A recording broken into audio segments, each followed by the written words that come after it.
yeah, I'm 10, 12 years in, I got 4 MVPs and 4 championships, like, but do I still want to do this shit? You know what I'm saying? Because you know how hard it is. Some people say, I want to go play baseball. Go ahead. So you want me to pay you $30 million to play 30 games? Hell no. Right. No.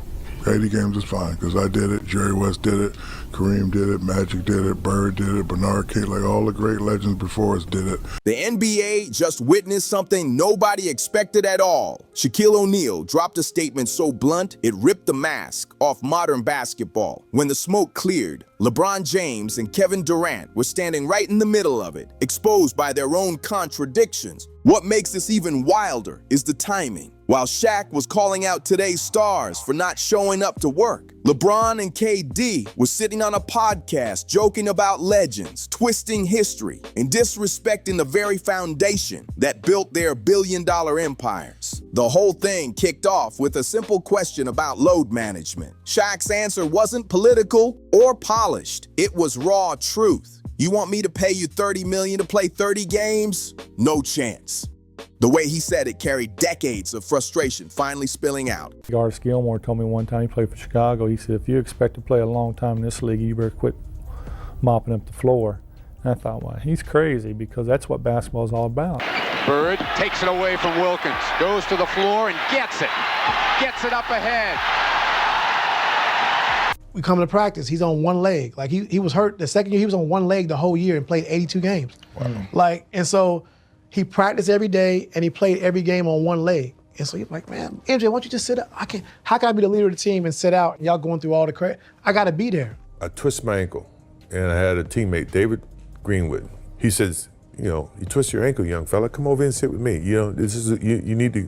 I said, no, man, I'm trying to make a name for myself. There's no way I can sit. You know, I need to get out there and show what I'm capable of. I want to play. I want to win. I want to make an impact. Then Shaq went even deeper. He named the legends who built this league from the ground up. Jerry West playing through injuries that would shut players down for months today. Kareem Abdul-Jabbar grinding through seasons with training and equipment that looked prehistoric compared to what players have now. Magic Johnson and Larry Bird sacrificing their bodies every night while making what today's bench players earn in a year. Those guys turned the NBA into a global machine. They created the money, the audience, and the platform that now pays players more in one season than those legends made in their entire careers. When someone asked Shaq if the season has too many games, his answer cut straight through the noise.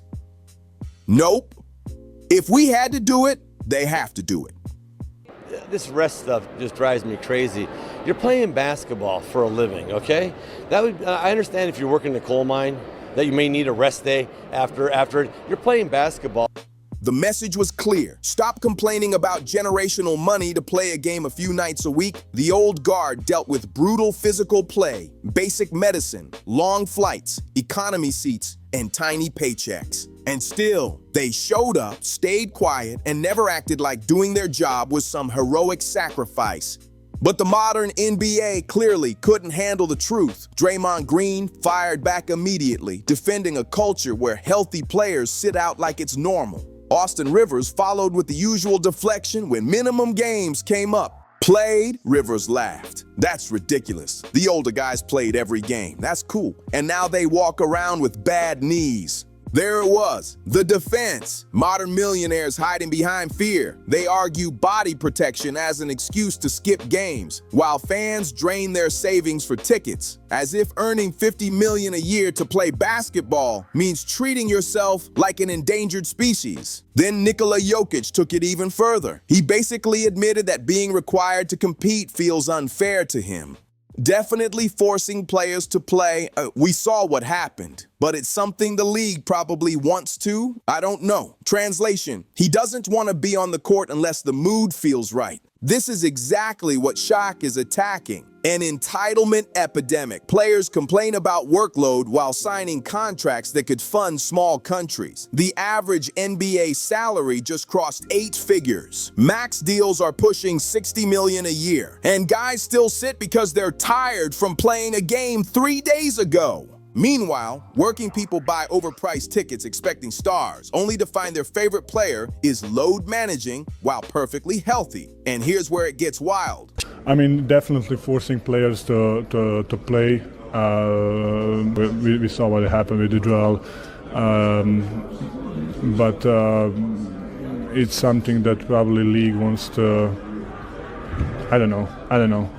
Right as Shaq is calling out modern softness, LeBron James is hosting his Mind the Game podcast with Kevin Durant and Steve Nash, and they decide it's the perfect moment to take shots at Michael Jordan's legacy. Kevin Durant started talking about the mental grind of staying great for decades. 10, 12 years in, 4 MVPs, 4 championships, and you still have to ask yourself if you even want to keep going. He joked that some guys want to switch sports, leave, then come back, and that's when the camera caught LeBron James's face. That smirk, that knowing laugh, nothing about it was subtle. They were clearly drawing a contrast between Michael Jordan stepping away to play baseball and LeBron's uninterrupted run, framing longevity as something greater than peak dominance. Then LeBron dropped the line that exposed everything. It's just basketball. At the end of the day, it's just basketball. Let that sink in. But you have to really play hard. Does that hurt you physically? No, because when I play hard all the time. You know, there's no turn it on here, turn it off here. It's just 110% at all times. To have a long career, that's the goal, to be in the league for 20 years. I tell you, that's the goal. You know, it's all about winning championships and winning. And it's just basketball. At the end of the day, it's just basketball. This is a man the game turned from an Akron kid into a billionaire with global power. Basketball gave him everything, and he brushed it off like it was nothing more than a hobby. Jordan never talked like that. When asked about his mindset, Jordan said he gave 110% every single time. Because for Jordan, basketball wasn't just a paycheck or a platform. It was his identity, his obsession, the reason he woke up every day. LeBron kept going, downplaying Jordan's era by saying the triangle offense wouldn't work today because modern basketball is too advanced. He argued his generation faced tougher competition, more complex schemes, and superior athletes. Then came the real tell. LeBron questioned why championships matter so much in basketball conversations. I don't know why it's the end all, he said. Coming from someone who built super teams in Miami, recruited stars to Cleveland, and left for the Lakers when things got uncomfortable, that comment hits different. Why is he suddenly downplaying rings? Simple. He knows he'll never catch Michael Jordan 6. So now the criteria gets flipped. The focus shifts to longevity and stack stats instead of winning when it matters most. All right, Laker Nerd asks, why is the triangle offense less utilized in today's game? To try to run the triangle offense right now, it'd be very challenging just because how the game is played and also how defense is covering. 10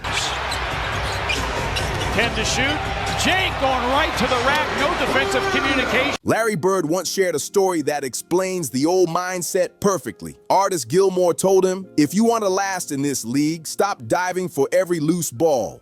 Bird thought that idea was insane because fighting for every possession was the soul of basketball. That's something Kevin Durant and LeBron James clearly don't understand. The game was never about protecting yourself for year 20. It was about emptying the tank every night, sacrificing your body to win, leaving everything on the hardwood no matter the cost. That's why Bird played only 13 seasons. That's why Jordan played 13 full seasons. They burned themselves out chasing championships, not paychecks or social media longevity. LeBron recently hinted he's already thinking about more load management. When asked if playing all 82 games is still realistic, he said it's a goal, but we'll see. That's planting the excuse early, setting cover for games he'll skip while healthy. Why is ring culture so much more prevalent in the NBA than in other sports?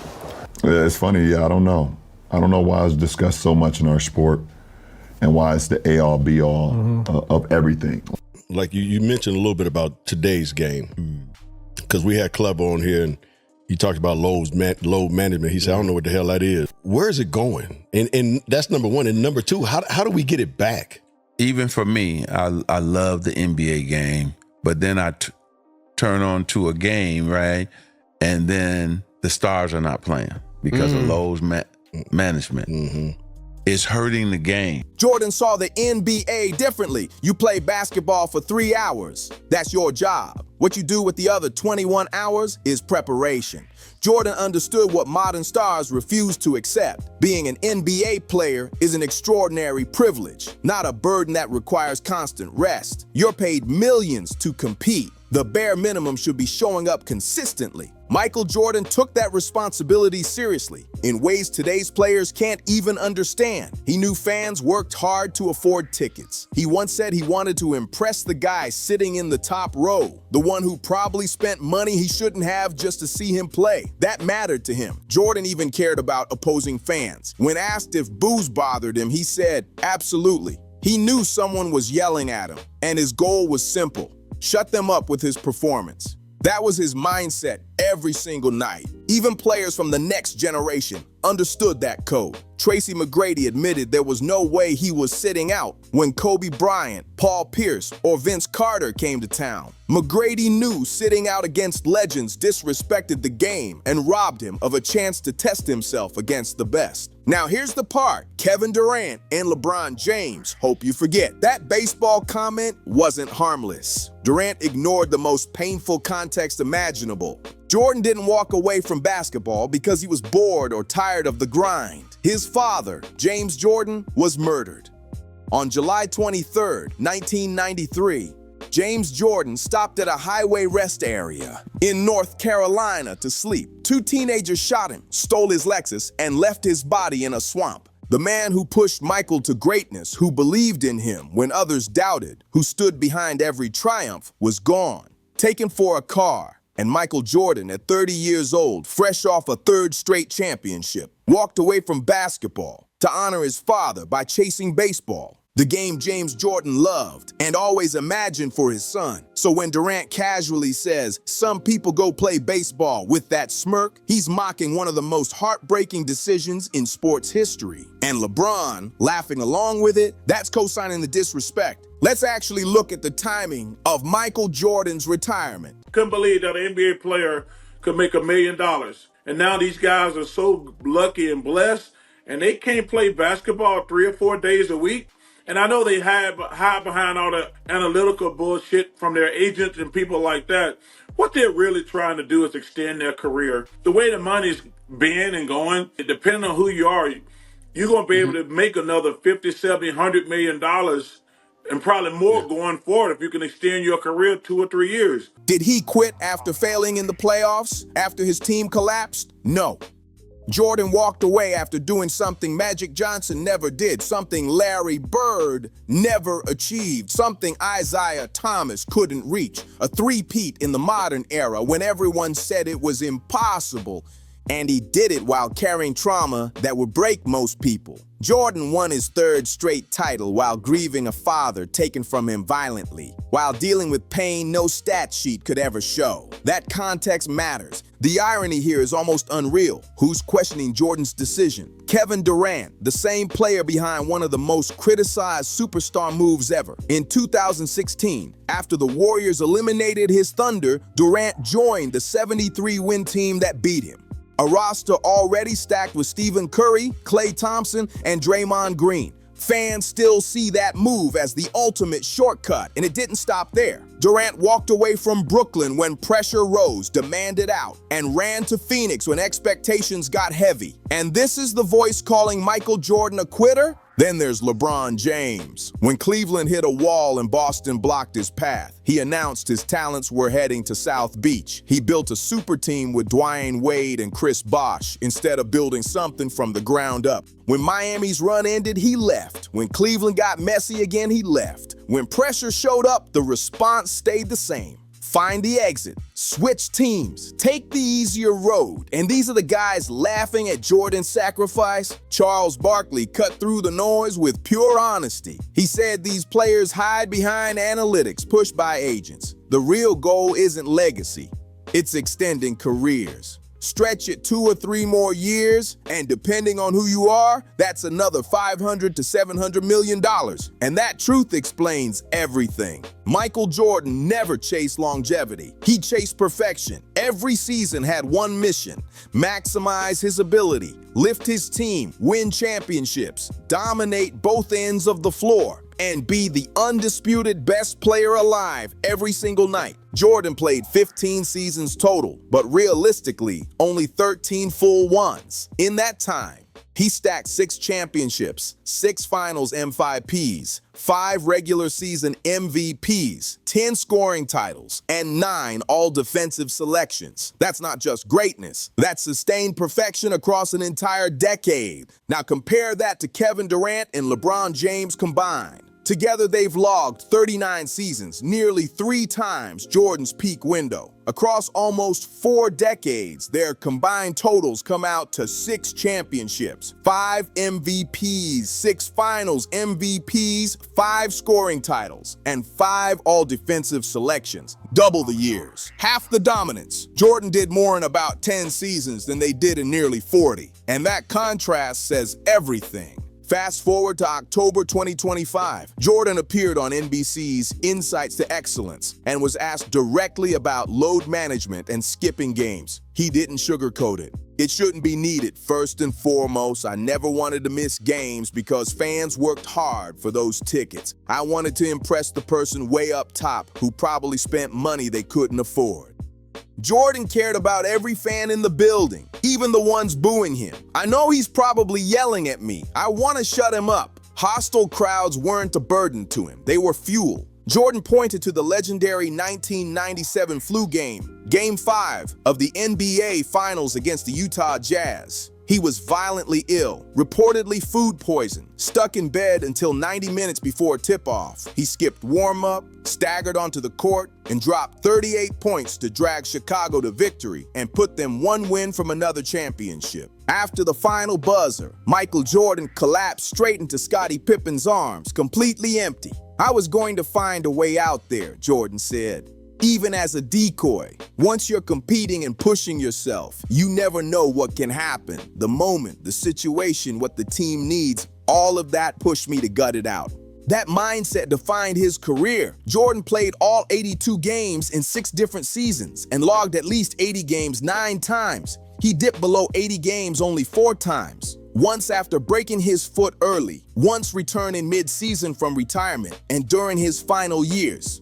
Showing up wasn't optional, it was the job. Eventually, the NBA had to step in because load management spiraled out of control. The league introduced a 65-game minimum for awards eligibility. Want MVP votes? Want All-NBA recognition? You need to play at least 65 games. That move alone admitted the truth. The product was suffering. Fans paying premium prices deserve to see stars on the floor, not street clothes. But players keep sitting, keep selling excuses, and keep treating availability like it's optional. The philosophical gap between generations couldn't be wider. Jordan's era believed in honoring the game, respecting fans who made everything possible, and showing up every night no matter the circumstances. The modern era prioritizes body preservation, career extension, and maximizing earnings over maximum years. Yes, science backs recovery. Players today are bigger, faster, and stronger, putting more stress on their bodies. But Jordan's era dealt with more physical play, more contact, and harder fouls, hand-checking every possession. No freedom of movement, no soft whistles. Today's players have every advantage: elite medicine, advanced tech, private travel, and endless resources. Yet they complain more than any generation before them. Shaquille O'Neal's generation built this league, laid the foundation, and made billion-dollar contracts possible. Modern players reap every reward while forgetting who made it all possible. Studies have already shown that load management doesn't even prevent injuries the way it's sold to fans. The NBA commissioned its own research and found no real link between sitting out and lower injury risks. Players still sit anyway, not because science demands it, but because they don't feel like competing.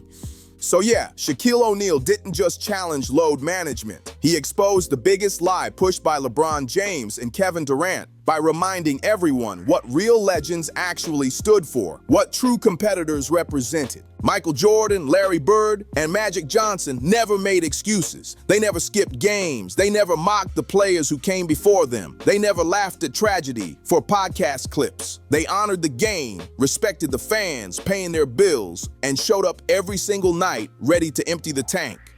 Meanwhile, Durant and LeBron run. When adversity shows up, they build super teams, sit when things get hard, mock the greatest player ever, then try to sell longevity with fewer accomplishments as greatness. That's the contrast. The debate will keep raging, but one truth stands clear. When it comes to dedication, when it comes to respect for the game, when it comes to who actually honored basketball's soul, Shaq and Jordan stand on one side. LeBron and Durant stand on the complete opposite. If you think Shaq is finally exposing a truth modern players don't want to hear, drop your thoughts in the comments. And if you want more real breakdowns of what's actually happening in basketball, hit that like button, subscribe, and share this with someone who needs to hear it, because this story is far from finished.